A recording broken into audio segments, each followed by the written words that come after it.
Question. So, very curious lang kami kasi could you tell us a quick background on your love team simula pa sa bahay ni Kuya? Background.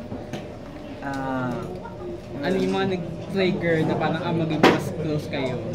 Sa akin yan eh. Ako nung nasa talaga ako ng bahay ni Kuya, sarili ka lang kasi sarili ko lang iniisip ko nun eh. Parang wala akong pakialam sa mga housemates hanggang dumating tong kapansin-pansin naman talaga yung kaingayan. And then, ano tayo naging clue? Kasi nung nagpabonus siya sa anong group sa Kaligay, hindi pa kami ganun ka-close. Okay. Diba? Ganun ako mag-close. Kunwari, may utos siya. Pwede mo ito naman niya naman ang So, after that, close na ako. Effective. Tapos going outside, talagang napatuloy niyo yung communication and yun nga, nabuo na rin yung love team. Paano rin kayo nabuo? Paano yung journey niya rin outside sa bahay ni Kuya sa love team? Kahit tanggalin natin yung salitang love team, mas kilala namin yung isa't isa. Ako personal na buhay para sa karir. Kahit tanggalin natin yung showbiz, mas kilala namin isa't isa. Family niya pa rin. Mas nag-grow yung friendship namin, mas nag-grow yung bond na nabuo namin sa TV, sa paglabas. So, Also, you're both Gen Zs, right?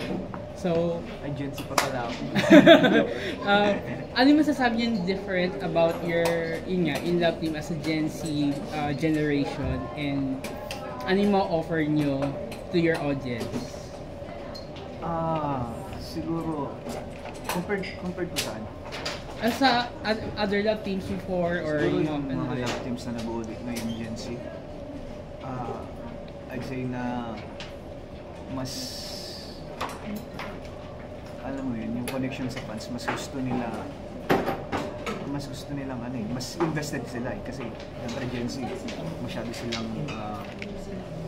mga social media, masyado silang masyado silang ma-engage sa social medias, kaya siguro ang nakikita ko yung pinagkaiba.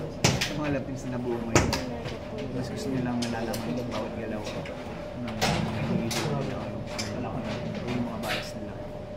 And ano po yung isa?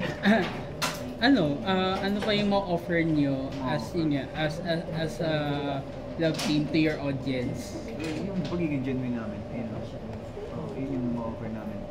Kasi yung hinihiling naman din, natural naman na sa amin yan. And magiging genuine lang talaga yun. Yeah. Going back to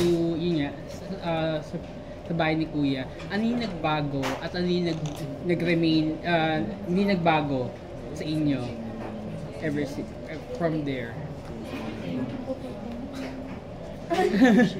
Ano ako lang to? Nasa bago. Siguro nagbago sa amin. Sa loob ng bahay ko yan. Tapos nag-less mo yung birthday ko lang namin. Kasi sa loob, as in short mo, nagpigil yung kumana namin. Kung ano din, sobrang careless namin pareho sa loob ng bahay. Siya lang. Careless ako pero hindi sobra. Pero at least careless ko. As in, sobrang careless namin pareho sa loob ng bahay. And yung, siyempre mas nagtibay kung ano yung meron kami before.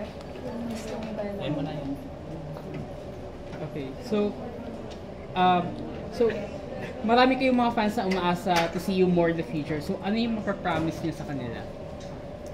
Well, we promise na hindi namin ibibigawin.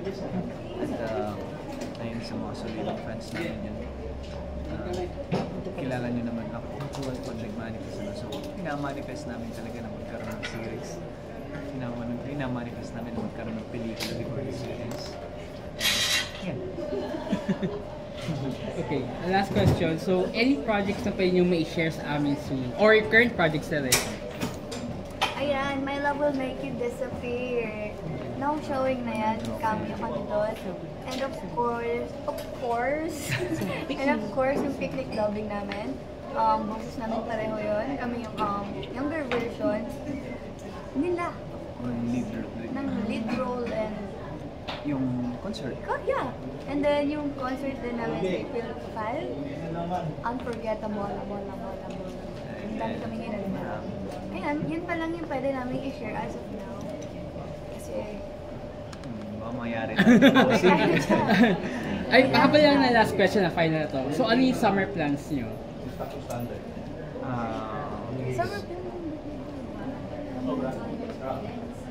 Mag-beach ba kayo or mag-outing or ano, travel abroad? Hindi pa namin alam sa ngayon. Kasi, masyado kami workaholic eh. Wala na kami pahinga. Gusto namin yung buong buwan namin. Gusto namin laging puno. Pag tinatanong kami, gusto niyo ba ng pahinga? Ayaw po namin magpahinga. Sige lang. Sobrang workaholic. Grabe naman. Tsaka gusto niya din kasi araw-araw kasama. Oh! Baka siya. Work ba talaga? Baka siya. Okay. Thank you. Thank you very much.